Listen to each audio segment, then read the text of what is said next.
आपल्या वेगवेगळ्या व्हिडिओंच्या माध्यमातून नेहमीच प्रेक्षकांना हसवणाऱ्या आकाश आणि अंजलीबाई यांची भावनिक प्रेमकहाणी आता रुपेरी पडद्यावर झळकणार आहे. त्यांच्या एकत्र राहण्याचा प्रवास, त्यातील संघर्ष, दुःख आणि त्यावर केलेली मात यावर आधारित तेलुगू चित्रपट तयार करण्यात आला आहे.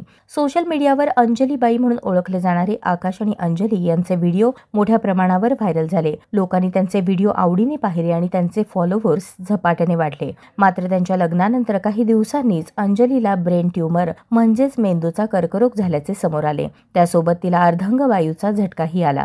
नेहमी हसत खेळत राहणाऱ्या या जोडप्याला मोठ्या संकटाने घेरले. त्याच्यानंतर अचानकपणे अंजलीला काही गोष्टीचा त्रास होऊ लागला. चालण्यामध्ये प्रॉब्लेम येऊ लागला, बॅलन्स प्रॉब्लेम येऊ लागला. पण आम्ही ते एवढं काही त्या गोष्टीबद्दल आम्ही विचार नाही केला. त्याच्यानंतर काही गोष्टीमध्ये आम्ही ज्यावेळेस हाच वेळ चालू होता, हे स्प्रेड होता, ऑक्टोबरचा महिना चालू होता आणि त्या काळामध्ये देवीचं जे असतं आपलं म्हणतात नाही नवरात्र महोत्सव तो चालू होता आणि त्यास आम्ही दर्शनानंतर जाऊयात चला म्हणून आम्ही निघालो होतो. आणि त्यास निघाल्यानंतर आपल्या इथे मुकुंदनगरच्या इथे मुकुंदनगर म्हणून तुम्हाला माहीत असेल, बलिदान चौकाच्या वर शिकुंगा माता म्हणून एक मंदिर आहे. त्या ठिकाणी महिलांची रांग आणि पुरुषाची रांग अशी 2 रांगा असतात. मग ज्यावेळेस अंजलीची जी महिलाची रांग दर्शन करून ती बाहेर आली त्यावेळेस रात्री 11:30 वाजता 11:30 10:30 वाजता दरम्यान त्यावेळेस काळ होता तो. त्यावेळेस तिचा एक ॲक्सिडेंट झाला. तिला एक म्हणजे तिथल्या ज्यावेळेस मी नव्हतो समोर मी नव्हतो, तिथल्या ज्या लोकांनी ॲक्सिडेंट झालं पाहिलं होतं त्यांनी लोकांनी सांगितलं की एक मुलगा होता, गाडी जो म्हणजे अंडरेज होता, तो 17-18 वर्षाचा असेल, तो त्याने गाडी एकदम स्पीड मारत आली होती आणि त्याची गाडी एकदम जुन्या पद्धतीची होती. म्हणजे जी एकदम खराब गाडी कशी त्याशी होती, त्याला हँडल नाही झालं. त्याने गाडी एकदम अशी उचलली का कशी झाली त्यांनाही म्हणजे मला स्पष्ट त्यांनी नाही सांगितलं. त्यावेळेस अंजलीला मार खूप लागला ह्या साईडला इथे. मग लागल्यानंतर अंजलीला मी लगेच दाखवला घेऊन गेलो. त्यावेळेस अंजलीला टोटल 11 टाक्या पडले पूर्ण डोक्यावर. आणि ज्यावेळेस त्यांनी सांगितलं की एवढं काही झालं नाही नारायणकर, फक्त फाटलं आहे ते म्हणले मासवरचं, तुम्ही काही टेन्शन घेऊ नका. म्हणलं नाही सर, एक आपण कमी जास्तीसाठी आपण एकदा सिटी स्कॅन करून घेऊ. आणि सिटी स्कॅन केल्यानंतर त्यांनी म्हटलं की मला खूप जर काहीतरी चुकीचं वाटतं आहे म्हणले सिटी स्कॅनमध्ये, आपण एकदा MRI करून घेऊ, तुम्ही चांगला एक न्यूरोलॉजिस्ट डॉक्टरकडे दाखवा. त्यावेळेस मी एक आपले इथे स्पर्श हॉस्पिटल म्हणून आहे, आता सध्या ते म्हणजे बंद झालेलं आहे. त्यावेळेस मी तिथे त्यांना घेऊन दाखवलं की अशाची घटना मला घडली, आमच्यासोबत झालं आहे. मग त्यात बघितलं त्यांनी सांगितलं की हे खूप मोठं ट्यूमर आहे, चेंडू एवढं ट्यूमर आहे मेंदूमध्ये आणि ते कमीत कमी तिला लहानपणीपासून असावं, म्हणजे कमीत कमी 15 वर्षापासून असावं, तेवढं मोठं ते ट्यूमर होतं. ट्यूमर लगेच बनत नसतं, त्याचे क्लॉट्स जमा होतात. ते म्हणजे तुम्ही खूप नशिबान आहात, तुम्ही लवकर व्हायच्यात आलात. मी तुम्हाला पहिला सांगितलं की अंजलीचा बॅलन्स प्रॉब्लेम होत होता आणि त्याची सुरुवात झाली होती की अंजली आता एक थोडक्यात ती एकदम शांत होऊन गेली असती म्हणजे एकदम शांत झाली असती, म्हणजे थोडक्यात मरणाच्या दारामध्ये आली असती अवघ्या फक्त 3 ते 4 महिन्यामध्ये. परंतु या दोघांनीही हार मानली नाही. आकाशने अंजलीला साथ दिली, उपचार सुरू राहिले आणि अंजली हळूहळू बरी व्हायला लागली. या दोघांच्या प्रेमाची ताकद आणि जिद्द एखाद्या चित्रपटाला लाजवेल अशीच आहे.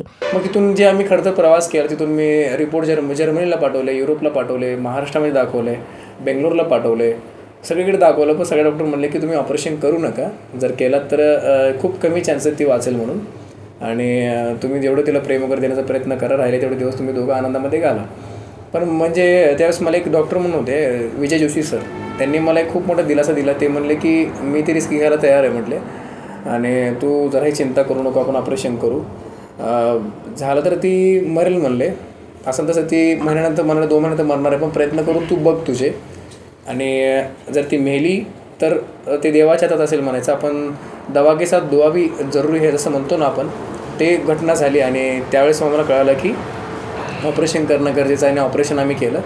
त्यावेळेस त्यांनी सांगितलं की 100% लकवा बसणार आहे, कारण काय ते पूर्ण भाग काढावा लागेल म्हणले, जो काही नसा वगैरे चिटकलेत त्याला ते काढलं आणि तिला लकवा बसला. आणि तिथून नंतर जे काय आमचा प्रवास होता, जे मी अंजली रिकवर करण्यापासून अंजलीचा दिलासा देण्यापर्यंत, परत नंतर मला जे तुमच्या सगळ्यांचं प्रेम भेटलं, तिथून जे प्रवास होता तो मी सगळ्या सोशल मीडियावर टाकत राहायचो. हां, माझे व्हिडिओ जरा कमी असायचे, महिन्यात 1 किंवा 2 असायचे फक्त, पण मी टाकण्याचा प्रयत्न करायचो. लोकांना जे काही चालू आहे आमच्या जीवनामध्ये ते मी सांगण्याचा प्रयत्न करायचो.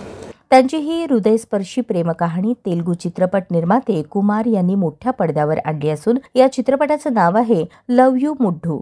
हा चित्रपट शुक्रवार 7 नोव्हेंबर रोजी प्रदर्शित झाला आहे.